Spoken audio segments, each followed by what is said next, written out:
কলকাতা হাইকোর্টের সিদ্ধান্ত বহাল রাখল সুপ্রিম কোর্ট। ইতিমধ্যেই জানা গিয়েছে সোনালীদের ভারতে ফেরানোর মামলায় বেকায়দায় কেন্দ্র। দেশের শীর্ষ আদালতে বেকায়দায় কেন্দ্র।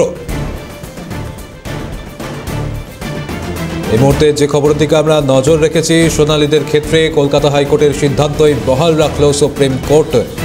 প্রতিনিধি অভিরূপা হাজরা রয়েছেন আমাদের সঙ্গে। অভিরূপা, কি জানা যাচ্ছে বিষয়? হ্যালো অভিরূপা, কি জানতে পারছো? এই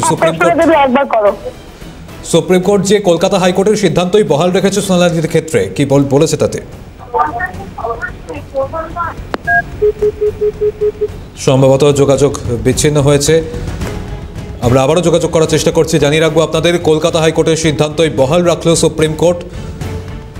সোনালীদের ভারতে ফেরানোর মামলায় বেকায়দায় পড়েছে কেন্দ্র। দেশের শীর্ষ আদালতে বেকায়দায় কেন্দ্র। অবিলম্বে সোনালী বিবিকে অন্তর্বর্তী পদক্ষেপ হিসেবে দেশে ফেরানোর নির্দেশ দিয়েছে সুপ্রিম কোর্ট।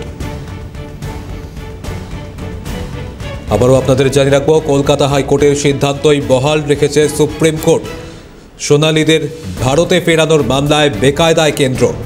দেশের শীর্ষ আদালতে বেকায়দায় পড়েছে কেন্দ্র। অবিলম্বে সোনালী বিবিকে অন্তর্বর্তী পদক্ষেপ হিসাবে দেশে ফেরানোর নির্দেশ দিয়েছে সুপ্রিম কোর্ট।